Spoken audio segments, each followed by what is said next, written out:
আচ্ছা, আমি এর আগেও বলেছি, আবার বলছি যে বিজেপিকে এখন যে ব্যাপারে সবথেকে বেশি নজর দিতে হবে সেটা কিন্তু জব সিচুয়েশন নিয়ে। অ্যাকচুয়ালি এই সিজেপি বলুন বা এই রিজার্ভেশন হটাও পার্টি বলুন, এগুলোর ডিপ রুটেড কারণ কিন্তু চাকরি বাকরির প্রবলেম। ভারতে জব সিচুয়েশন যুবকদের জন্য এবং নতুন শিক্ষিত ছেলেমেয়েদের জন্য কতটা হতাশজনক তার জন্য বেশ কয়েকটা ডেটা পয়েন্ট আপনাদের দিই। লাস্ট 10 বছরে ভারতে যেগুলো এন্ট্রি লেভেল চাকরি বা প্রথম 5 বছরের চাকরি, সেখানে স্যালারি একদম বাড়েনি। যদি আমি ইনফ্লেশন অ্যাডজাস্ট করি, অ্যাকচুয়ালি কমেছে কিছু। এরপরে গোদের ওপর বিষ ফোঁড়ার মতো ভারতবর্ষে এই মুহূর্তে প্রায় 10 থেকে 15 মিলিয়ন চাকরি আছে আইটির জব। এবার আপনারা জানেন যে এআইয়ের জন্য সেটা সংকুচিত হচ্ছে। বাই দ্য ওয়ে, আমি আগের দিন যে খবরটা করলাম যে এআই সফটওয়্যার ইঞ্জিনিয়ারকে পুরো প্রতিস্থাপিত করতে পারছে না, কিন্তু ইট ইজ অলরেডি প্রুভেন যে রিয়ালিস্টিক্যালি এরা হয়তো 100% সফটওয়্যার জব রিপ্লেস করতে পারবে না, যেটা এআই আগে ক্লেম করছিল, কিন্তু 70-80% করছে অলরেডি, অনেক জায়গাতেই করছে।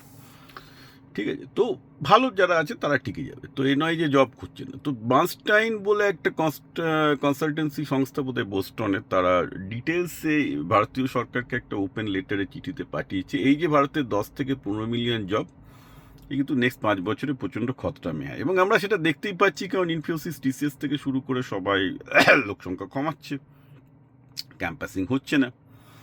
আর তারপরেও অবশ্য আপনারা বলবেন যে প্রাইভেট কলেজগুলো তো ঠিকই 100% প্লেসমেন্ট দিচ্ছে, এবং সেটা কী করে 100% প্লেসমেন্ট দেয় সেই ব্যাপারটা নিয়ে আমি আমার ইউটিউব চ্যানেল বিপ্লব 2000-এ আগেই লিখেছি। ওটা একটু স্ক্যাম, হাফ স্ক্যামের ব্যাপার আছে, যাকে সেটা নিয়ে আমি আর একটা কেআইটি প্রসঙ্গে আবার আসবো। It's different question. তো কোশ্চেন হচ্ছে এই যে দিস ইজ রিয়ালিস্টিক্যালি একটা ফ্যাক্ট যে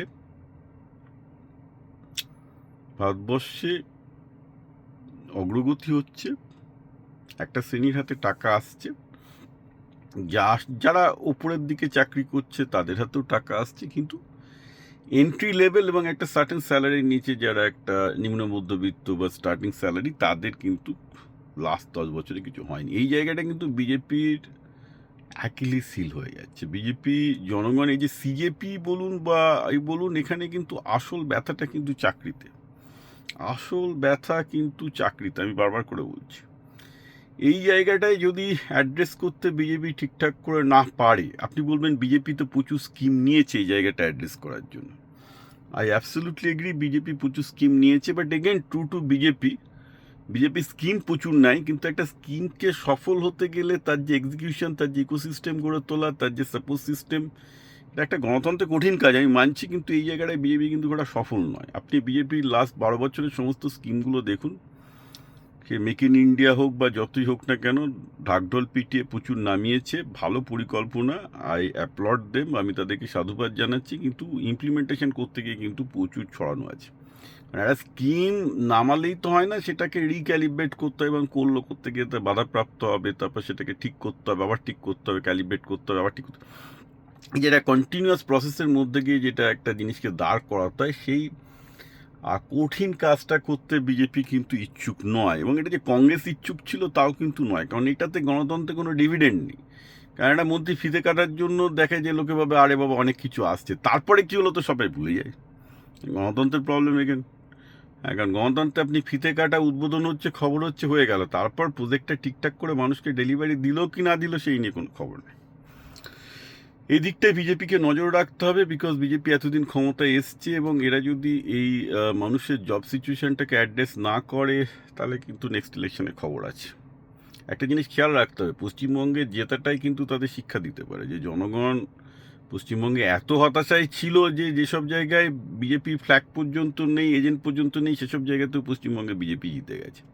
এটা কি চুরি করে জিতেছে? মোটেও না, জনগণ বিজেপিকে ভোট দিয়েছে বলে জিতেছে। কেন বিজেপিকে ভোট দিয়েছে? কারণ জনগণ তৃণমূলের প্রতি এত অসন্তুষ্ট ছিল বলে, লে আলুয়া আমরা বিজেপিকে দিচ্ছি, আগে তুই যা, আগে এখান থেকে ক্ষমতায় বেরো এখান থেকে। This is the frustration of the people. এই ব্যাপারটা কিন্তু বিজেপি নিজেরই বোঝা উচিত যে জনগণের ফ্রাস্ট্রেশন যদি এভাবে বাড়তে থাকে এবং সেটা যদি ম্যানেজ না করে, তৃণমূলের যা হাল হয়েছে সেই হাল বিজেপির হতে পারে। অতএব আমি বলবো যে এই জব সিচুয়েশনটা বিজেপির পাখির চোখ মতো করা উচিত, কারণ এই জব সিচুয়েশনে যতগুলো বিজেপি স্কিম তৈরি করেছে ভারতের জব সিচুয়েশনের জন্য, ভালো করার জন্য, স্কিম তো অনেক আছে, কিন্তু সেই স্কিমগুলো যাতে ঠিকঠাক করে কাজ করে সেটা তাদের আগে দেখা উচিত। এটা না হলে কিন্তু বিপদ আছে।